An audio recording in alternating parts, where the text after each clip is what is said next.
Enrico Mariotti, dal 3-0 al 3-3, un punto perso, un punto guadagnato. Per come si era messa la partita sicuramente un punto guadagnato. Secondo me nel primo tempo abbiamo sprecato troppi contropiedi molto puliti dove dovevamo almeno aver fatto 1-2 gol e invece ci siamo ritrovati sotto di 2. Questo però fa parte dell'hockey, quindi se sbagli poi paghi.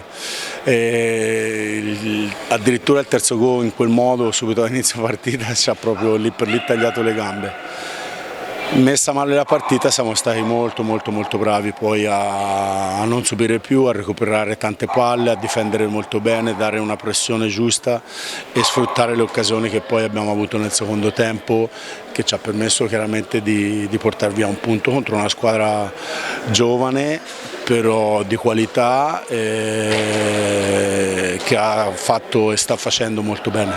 Dunque è una corsa che continua nonostante le avversità, sappiamo dei problemi in formazione eccetera, però ecco io ho visto dalla tribuna a un certo punto proprio un cambio di passo della tua squadra, cioè sono andati a pressare, a cercare palle e le hanno trovate.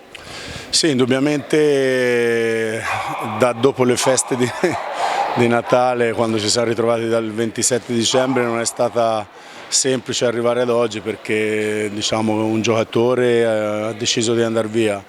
Poi settimana scorsa abbiamo avuto un lutto nella famiglia di Alex Roca che non è presente e quindi insomma da quel momento arrivare a oggi è stato difficile sotto proprio un aspetto emotivo, mentale, emozionale, oltre che allenarsi perché poi ti mancano dei giocatori, quindi sicuramente non è stato semplice. Sono stati veramente bravissimi i ragazzi stasera ad avere una reazione, ci teniamo tanto a far bene nonostante le difficoltà e questo è solo merito dei ragazzi perché lo vogliano, perché credano nel potenziale che abbiamo. Chiaramente è un campionato molto difficile con squadre molto ben attrezzate, quindi vedo una lotta fino alla fine del campionato molto serrata.